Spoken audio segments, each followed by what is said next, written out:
வணக்க மக்களை, சட்டமன்றம் கேட்கப்பட்ட மிக முக்கியமான தகவல் ஒன்று வெளியாகி இருக்கிறதா?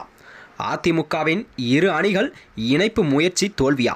கோரிக்கையில் ஏற்க மறுத்த இபிஎஸ்ஸின் பிடிவாதம் என்ன? வாங்க வீடியோவை முழுமாக்கலாம்.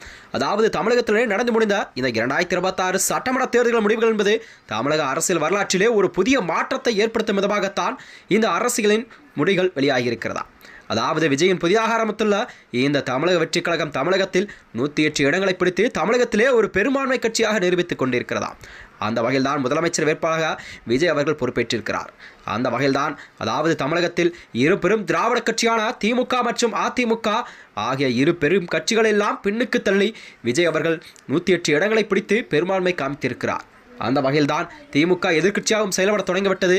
அதற்கு அடுத்தாற்போல்தான் 3ஆம் இடத்தில் இருக்கும் அதிமுகவில் ஏற்படும் உட்கட்சி விவகாரம் என்பது நாளுக்கு நாள் தீவிரமடைந்துள்ளதா? அதாவது அதிமுகவில் இரு அணிகளாக செயல்பட்டு வரும் நிலையில்தான் தமிழக அரசியல் வரலாற்றிலே ஒரு புதிய பரபரப்பை கிளப்பியிருக்கிறது. அதாவது குறிப்பாக சொல்லப்போனால் இந்த தேர்தலில் 47 இடங்களை வென்ற அதிமுக தற்பொழுது எடப்பாடி பழனிசாமி தலைமையிலான அணியில் முன்னாள் அமைச்சர் எஸ்பி வேலுமணி மற்றும் சிவி சண்முகம் தலைமையிலான மற்றொரு அணி என 2 அணிகளாக அதிமுக செயல்பட தொடங்கிவிட்டது. அதாவது சட்டசபையில் தாவேக்கா ஆட்சி அமைப்பதற்கான ஒரு பெரும்பான்மைக்கு நடந்த வாக்கெடுப்பில் எஸ்பி வேலுமணி மற்றும் சிவி சண்முகம் தரப்பு அணியைச் சேர்ந்த அந்த 25 எம்எல்ஏக்கள் எல்லாம் தாவேக்காவுக்கு ஆதரவாக தங்கள் வாக்களை அளித்திருக்கிறார்கள். இதற்கு எதிர்ப்பு தெரிவித்து எடப்பாடி பழனிசாமி தரப்பு அணியைச் சேர்ந்த 22 எம்எல்ஏக்கள் மட்டுமே வாக்கெடுப்பில் தாவேக்காவுக்கு எதிராக வாக்களித்திருக்கிறார்கள்.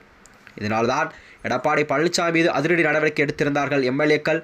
அதனைத் தொடர்ந்து அது மட்டுமின்றி எடப்பாடி பழனிசாமி எதிரடியாக செயல்பட்டு வரும் சிவி சண்முகம் மற்றும் எஸ்பி வேலுமணி தலைமையிலான அந்த 25 எம்எல்ஏக்களை அதிரடியாக அடிப்படை உறுப்பினர் பதவி அனைத்து பதவியிலிருந்து நீக்கிவிட்டார் எடப்பாடி அவர்கள்.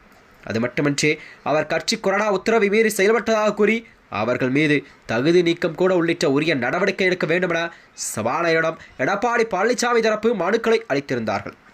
அது மட்டுமின்றி இந்த அரசியல் குழப்பங்களுக்கு இடையே எஸ்பி வேலுமணி மற்றும் சிவி சண்முகம் அணியில் இருந்த முக்கிய எம்எல்ஏக்கெல்லாம் சிலர் திடீரென எடப்பாடி பழனிசாமிக்கு தங்களுடைய ஆதரவு தெரிவிக்கும் விதமாகத்தான் எடப்பாடியிடம் சேர்ந்து விட்டார்களாம்.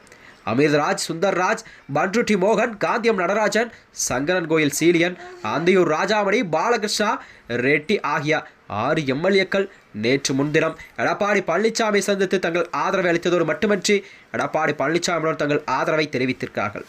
அத்துடன் தான் தாங்கள் செய்த தவறுக்கெல்லாம் நீங்கள் கண்டிப்பாக மன்னிப்பு கடிதத்தை அவரிடம் வழங்கினார்கள்.